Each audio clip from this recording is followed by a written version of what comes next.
मेरे मान और सम्मान के योग्य बहुत ही आदरणीय संत सहदेव जी और दूर दराज से आए हुए सब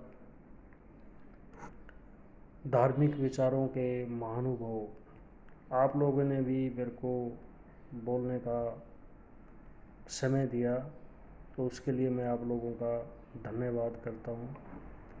आप लोगों में से एक मित्र साथी ने मेरे से पूछा है, जीवन क्या है? मैं अपने अनुभव से बताता हूँ, जीवन एक जन्म से मृत्यु के बीच की संसारिक यात्रा है और संसारिक यात्रा में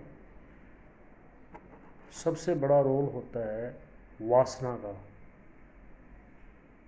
सबसे पहले इंसान के एक वासना जागृत होती है।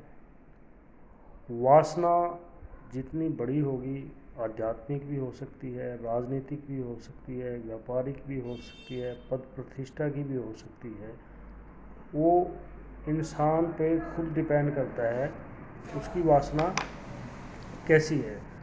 वासना हम संसार में देखते हैं, किसी से प्रभावित होते हैं, किसी धार्मिक गुरु से प्रभावित होते हैं, किसी इंडस्ट्रियलिस्ट से प्रभावित होते हैं, किसी ब्यूरोक्रेट से प्रभावित होते हैं, किसी पॉलिटिशियन से प्रभावित होती है। जो आपकी वासना निर्मित होती है वो आपके माहौल से होती है। तो जब वासना का चयन होता है, उसमें आपके जीवन का 90% राज छिपा होता है। वासना के बाद फिर सेकंड स्टेज आती है, वासना पे कर्म। जो भी वासना होगी उस पर कर्म करना पड़ता है और सभी लोग करते हैं। किसी की बड़ी वासना है, किसी की छोटी वासना है, तो सेकंड स्टेज कर्म की होती है। कर्म के बाद जो तीसरी स्टेज होती है, उसमें दो रास्ते हो जाते हैं। एक कर्म होश के साथ किया जाता है। यदि आप कर्म बेहद होश के साथ काम करेंगे तो उससे आपको आपकी वासना पूरी होने में सफलता मिलेगी। आपके पास धन दौलत भी आएगा, सामाजिक इज्जत भी आएगी, अच्छी सेहत भी आएगी।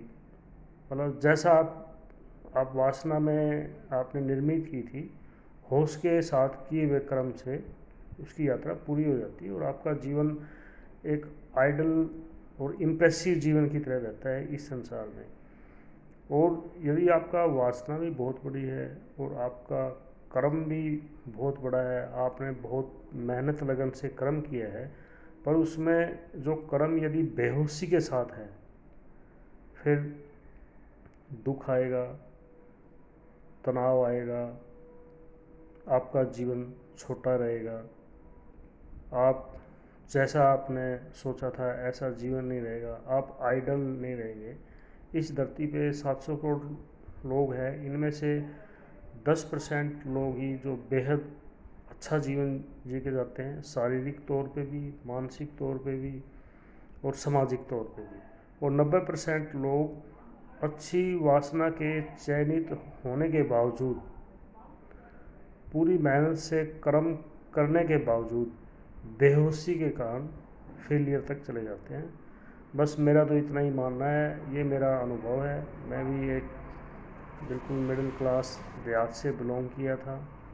हमने भी, हमारा जो मेन हाईवे पे खेत पड़ता था, तो वहाँ से गाड़ियाँ निकलती थी, हम देखते थे खेत से। बाकी भाई हम भी कुछ ऐसा करेंगे, हमारी वासना निर्मित हुई और हम जैसे पढ़ने वगैरह में हम मेहनती थे, होश के साथ पढ़ते थे, तो परमात्मा ने हमें काफ़ी कुछ दिया। और जो मैं ये बात बता रहा हूँ, मैं अपने अनुभव से बता रहा हूँ।